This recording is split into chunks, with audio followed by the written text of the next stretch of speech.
The first time it happened, it felt like the whole world stopped breathing. Picture a glass tower just waking up with the morning sun, executives in sharp suits settling into their chairs, and at the very end of the table, the CEO in a bright red dress reaching for her cup of coffee. Everyone's waiting on her signal to begin.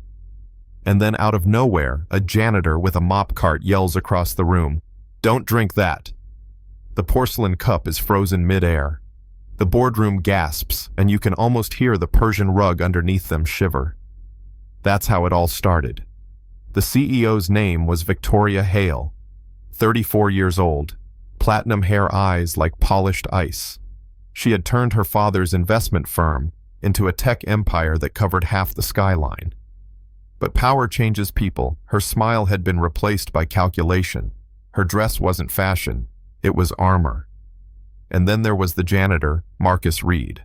36, broad-shouldered from years in the Army Corps of Engineers. But now he was in Navy coveralls cleaning trash cans no one noticed. Except he noticed everything. That morning when he caught the faint smell of antifreeze masked by vanilla creamer, his instincts screamed. For a moment, no one knew what to do. A board member muttered, "Somebody call security. He's lost his mind." But Victoria raised her hand. "You've got 30 seconds, she said, her voice slicing through the room. Marcus stepped forward. "My name's Marcus Reed. That coffee has ethylene glycol in it. It'll kill you within hours." The room erupted in laughter, disbelief, rolling eyes. And then her gaze locked onto his. There was fear there, yes, but not for himself. For her. That stopped her cold. "Test it," she ordered. The cop showed up, dipped a strip into the coffee, and it turned blue, then purple. Poison. The whole board went silent. Marcus wasn't crazy, he'd just saved the CEO's life. But the man sitting 2 seats down, Damian Cole, the company's slick COO, didn't flinch. His gray eyes narrowed, his jaw tightened, but his mask stayed in place. That night, Marcus went home to a tiny apartment in Queens, where his 7-year-old daughter Layla was waiting at the window. She was his whole world. Brown eyes like her late mother's questions, too sharp for a kid her age. She set the table, she showed him her perfect test scores, and she carried more weight than she should have. She asked once, "Daddy, why did you stop being an engineer?" He didn't tell her the truth that he'd traded his dreams for her safety after her mother's death. See, 5 years earlier, Marcus's wife had been about to expose corruption in the pharmaceutical trials she worked on. She called him terrified, then minutes later, her car brakes failed.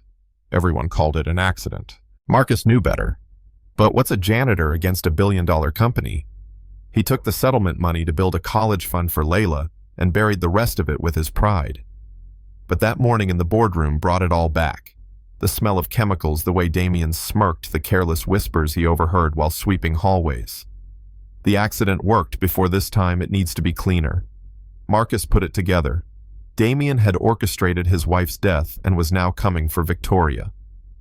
The next morning, Marcus walked straight into Victoria's office with Emma's old notes in his hands. She looked surprised. "Mr. Reed, I was going to discuss a reward." "I don't want a reward," he cut her off. "I need your help, and you need mine." He laid everything on the table, the pharmaceutical cover-up, the car crash, Damian's connections, the phone call he'd overheard. For a long moment, she just stared at him. Then quietly, closed the door. That's how the strangest alliance began between a billionaire CEO and the janitor who cleaned her floors. They met after hours combing through files, digging into financial records. Marcus used his engineering mind to trace hidden payments and sabotage patterns. Victoria, with her access and razor-sharp instincts, pulled the strings that he couldn't. Somewhere between Chinese takeout boxes and midnight laughter, her armor cracked a little. She asked about Layla, and when Marcus described his daughter's terrible knock-knock jokes, something in Victoria's face softened, like maybe she remembered she was human. But Damian wasn't waiting around. He called an emergency board meeting, strode in with forged documents that painted Victoria as incompetent, even corrupt. "She's paranoid," he said smoothly, trusting janitors over executives.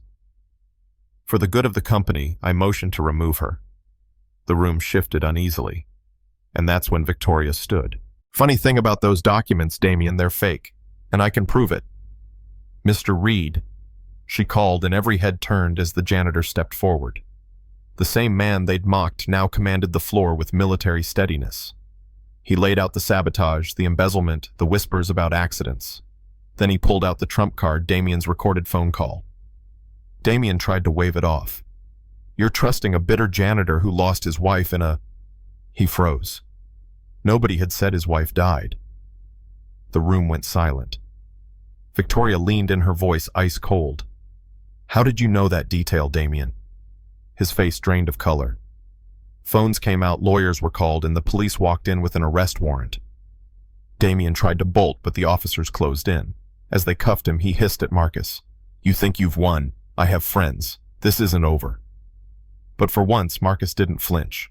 Afterward, Victoria offered him anything head of security engineering, name his price. He shook his head. "I don't want charity. If you want to honor what happened, set up a scholarship in my wife's name for kids who lost a parent. And give me a chance to get certified again. I'll work for it." She smiled for the first time without armor. Done. Weeks later, Marcus was back in a classroom brushing off the rust. Layla's college fund had doubled thanks to the scholarship program, already helping other families. Damien was awaiting trial, his empire crumbling. And one Saturday night, there was a knock on Marcus's door. Victoria stood there in jeans and a sweater, holding groceries and a board game. Layla peeked out from behind her dad, beaming. "I told you she needed a friend." They ate spaghetti, laughed over the game, and when Layla fell asleep on the couch with her head in Victoria's lap, the room felt warmer than it had in years. Victoria whispered, "I haven't felt this peaceful in I don't know how long." Marcus just nodded because he felt it too. 6 months later, the tabloids called it a scandal, a billionaire dating a janitor. But in that small apartment in Queens, it was just a family finding its way. Marcus walked across a stage diploma in hand with his daughter and Victoria cheering the loudest. And when he looked at them, he didn't see what he'd lost anymore. He saw what he'd built: justice for his wife, a future for Layla, and maybe, just maybe, a second chance at love. But here's the thing. Was it fair that a man had to lose everything before anyone believed him? Was it right that he was invisible until the moment he saved a billionaire's life? I'll let you decide. Drop your thoughts in the comments. Have you ever seen someone overlooked until they proved everyone wrong? And tell me, do you think Marcus and Victoria's worlds can really blend? Or is love like this doomed to fall apart under society's judgment? Because sometimes the fight isn't just against villains in suits. It's against the walls we build between each other. And those are the hardest ones to tear down. The first time it happened, it felt like the whole world stopped breathing. Picture a glass tower just waking up with the morning sun, executives in sharp suits settling into their chairs, and at the very end of the table, the CEO in a bright red dress reaching for her cup of coffee. Everyone's waiting on her signal to begin. And then out of nowhere, a janitor with a mop cart yells across the room, "Don't drink that." The porcelain cup is frozen mid-air. The boardroom gasps, and you can almost hear the Persian rug underneath them shiver.